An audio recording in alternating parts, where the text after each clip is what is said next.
Good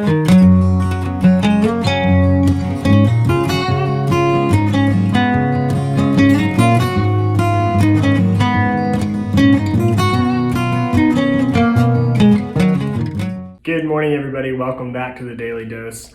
We're right in the middle of sports camp, and we are studying the story of David and how he defeats Goliath and how he escapes death from Saul, and he has to wait a long time to be able to become king. But today's story, I wanted to focus specifically on Jonathan and David's relationship. It's very unique, and there's a couple reasons why. Jonathan is technically he's the heir to the throne. King Saul, after he passes on, it would be Jonathan who should fill the throne. But David was so popular and loved by the people that Jonathan could see that he was the rightful heir. He should be the next king. And so he stepped back and counted David more significant than himself. He could have been very jealous. We have two sides of the story. We have Jonathan, who shows humility and counts David as more significant. And then we have King Saul, who's very jealous of David and tries to have him killed. And what I want to read to you is in 1 Samuel chapter 18, in verse 1, it says, "When David had finished speaking with Saul, Jonathan committed himself to David and loved him as much as he loved himself. Saul kept David with him from that day on and did not let him return to his father's house. Jonathan made a covenant with David because he loved him as much as himself. Then Jonathan removed the robe he was wearing and gave it to David along with his military tunic, his sword, his bow, and his belt." What I want to draw your attention to is there's a repeated phrase, and it says that he loved David more than himself. And they said it twice. When it's repeated twice, it draws attention to those details. And for us, and what we can take away from Jonathan and his relationship is, what's one person that we could commit ourselves to love more than ourselves?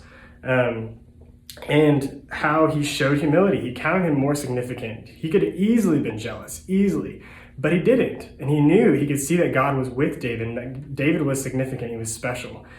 And as we go through the story, King Saul grows angry, and then he's like, I'm going to kill David.